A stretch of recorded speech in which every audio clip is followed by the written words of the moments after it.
건강을 위해 먹었던 잡곡밥 잘못 먹으면 암, 치매를 유발할 수 있다. 알고 계셨나요? 이게 무슨 소리인가 하시겠지만 현미에 있는 독성만 분석해 본다면 무서울 만큼 나쁜 음식입니다. 현미밥 먹어도 소화만 잘 되고 건강해졌다는 분들은 독소를 잘 분해하고 영양소 흡수가 잘 되는 체질입니다. 반면에 현미밥을 먹으면 속이 더부룩하고 가스도 많이 나오는 분들은 독소 분해와 영양 흡수가 잘 안 되는 체질이고요. 현미 같은 잡곡은 식이섬유와 풍부한 영양소를 포함하고 있어 건강에 이로운 측면이 많지만 식물은 스스로를 보호하기 위해 여러 독소들도 포함하고 있기 때문에 잘못된 방법으로 장기간 섭취 시에는 암과 치매까지 유발할 수 있다고 하는데요. 오늘 영상에서는 잡곡류에 어떤 독소들이 있는지, 안전하게 먹으려면 어떻게 해야 하는지 알아보도록 하겠습니다. 영상 끝까지 시청하셔서 우리 몸에 해를 끼치는 독소는 낮추고 영양소 흡수는 높일 수 있는 최고의 방법 참고하셔서 건강하고 안전하게 드시기 바랍니다. 예전에는 흰쌀밥이 부의 상징이었다면 요즘은 비만과 당뇨의 상징처럼 되어서 덜어내고 드시는 분들 많으시죠? 건강을 위해서 잡곡밥이나 통곡물도 많이 먹는데 속이 부글거리고 가스가 차는 경우는 왜 그럴까요? 여러분, 인체에 해로운 독소는 동물에 많을까요? 식물에 더 많을까요? 동물은 자신을 보호하기 위해 싸우거나 도망칠 수 있지만 그럴 수 없는 식물은 포식자로부터 자신을 보호하기 위해 강력한 독소로 무장하고 있습니다. 식물의 독은 주로 보호벽인 껍질과 번식을 위한 씨앗에 가장 많이 있는데요. 현미와 통곡에 많은 렉틴과 피탄산, 비소 등이 몸속에서 어떤 작용을 하며 안전하게 먹을 수 있는 방법을 알아보겠습니다. 1만여 년 전 미리 주식으로 선택된 이유는 소맥 배아응집소라는 체중 증가를 촉진하는 밀 속의 렉틴 성분 때문입니다. 밀은 음식이 부족했던 고대에는 밀로 인해 나온 배, 흔히 말하는 밀가루 똥배를 가진 것이 자랑스러운 일이었습니다. 하지만 지금은 밀가루 똥배가 자랑이 아니라 골칫거리가 되었죠. 글루텐 민감성으로 진단된 사람은 물론 인간에게 밀은 그리 좋지는 않습니다. 글루텐 성분이 건강을 해치는 말썽꾸러기로 지목되면서 밀 중독의 위험을 경고하는 연구 결과가 많이 나오고 있는데요.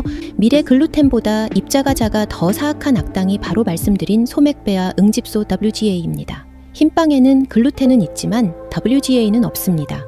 반면 통밀빵에는 두 가지 모두 들어있죠. WGA는 인슐린을 교란하여 체중을 늘리고 인슐린 저항성을 증가시키는 등 무려 11가지 신체 부작용을 일으킵니다. 우리 대부분은 현미가 흰쌀보다 좋다고 생각합니다.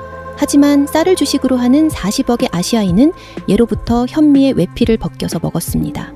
우리는 외피에 있는 렉틴을 제거하고 섭취하는 방법을 이미 알고 있는 현명한 선조들을 둔 거죠. 이것은 아시아인이 미국인보다 비만, 심장질환, 당뇨를 덜 겪는 이유와 밀접한 관련이 있습니다. 플랜트 패러독스의 저자 건드리 박사는 렉틴은 염증과 통증을 유발하고 이 때문에 먹은 소염제로 악순환이 시작된다고 말합니다. 렉틴은 연골 같은 조직에 잘 달라붙고 우리 면역체계는 이물질을 제거하기 위해 관절을 같이 공격하여 관절염 같은 염증을 일으킵니다.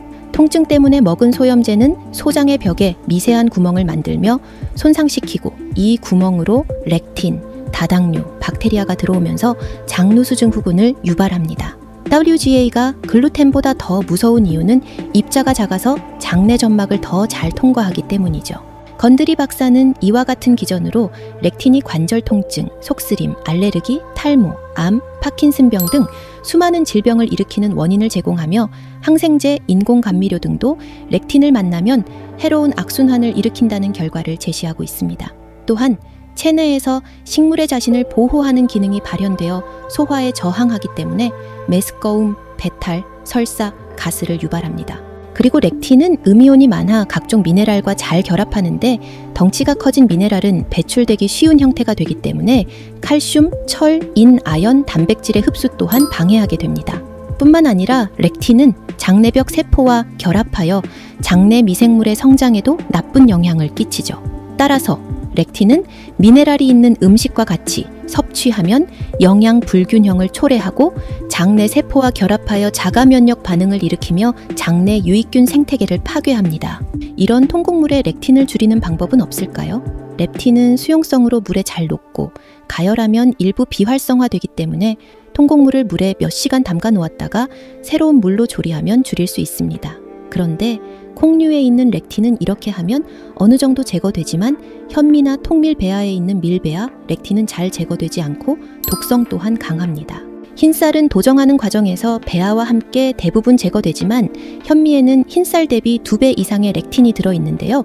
그래서 콩류보다는 통곡물에 대해 우려하는 연구 결과가 많습니다.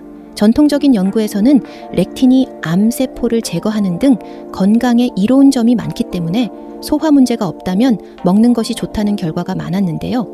최근에는 렉틴이 암세포를 제거하면서 건강한 세포까지 제거한다는 것이 밝혀지고 있습니다. 그래서 통곡물의 부작용을 감수해야 할 만큼 현미나 통곡물의 영양 비중이 크지 않다고 말하는 전문가들이 많아지고 있습니다. 위염이나 과민성 대장증후군 등 소화기관에 문제가 있는 경우에는 현미밥이나 잡곡밥이 증세를 더 악화시킬 수 있으며 50대 이후에 소화력이 약해지고 칼슘, 단백질, 철분 등의 영양소가 더 필요한 연령대에서는 흰쌀밥이 오히려 안전하다는 전문가들의 의견이 많습니다. 현미가 가장 위험할 수 있다고 말하는 또 다른 이유는 비소 때문입니다. 현미에 비소가 있다고요? 네, 맞습니다. 사약에 쓰였다는 비상, 그 비소 맞습니다. 사실 모든 동식물에는 비소가 조금씩은 들어있는데요.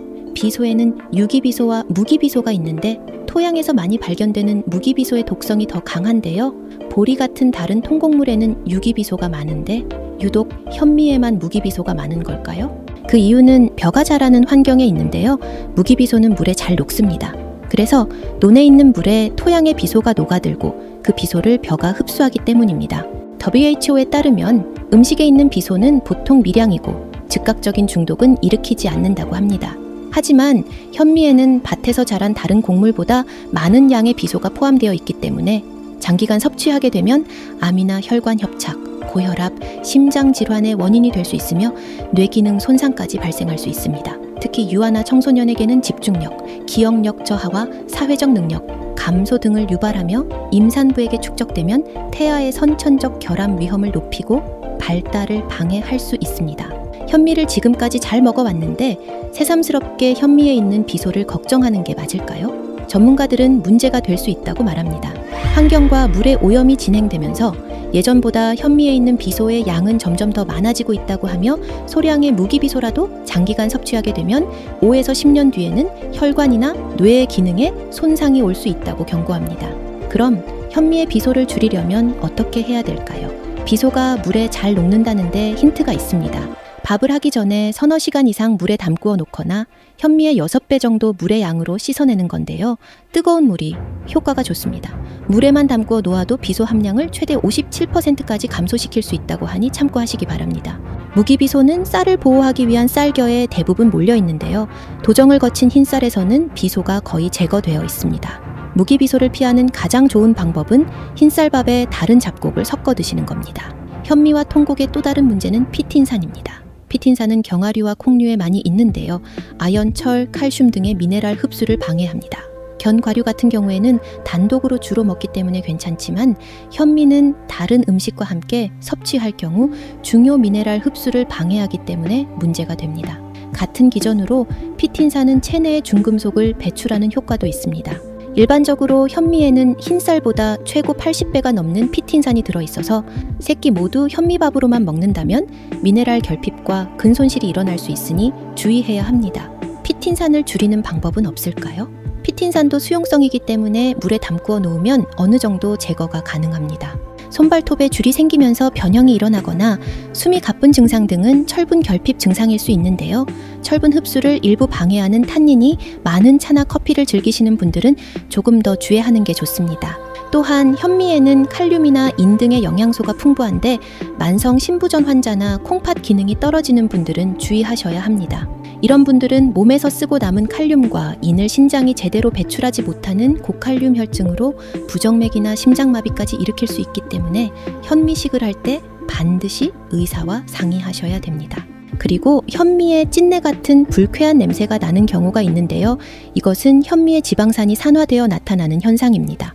현미는 스스로 보호를 위해 불포화 지방산으로 덮여져 있는데 도정되지 않은 현미의 지방산은 산소에 노출되면 쉽게 산화되기 때문에 현미를 구매하실 때에는 도정된 날짜를 꼭 확인하셔야 됩니다. 산패된 기름은 몸속에서 활성산소를 증가시키기 때문에 조리할 때 주의가 필요합니다.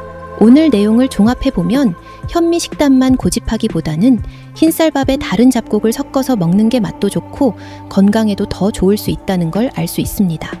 기장이나 수수 같은 경우에는 피틴산은 있지만 렙틴, 비소, 글루텐은 거의 없습니다.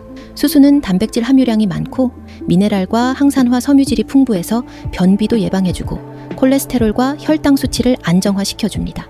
기장 또한 섬유질이 많고 페놀, 카데킨 등 항산화 성분이 풍부해서 건강에 도움이 됩니다. 현미나 잡곡을 꼭 드셔야 되는 분들은 흰쌀을 70% 이상 비율로 혼곡하고 잡곡은 물에 오래 담궈둔 후 조리하시는 것이 좋습니다.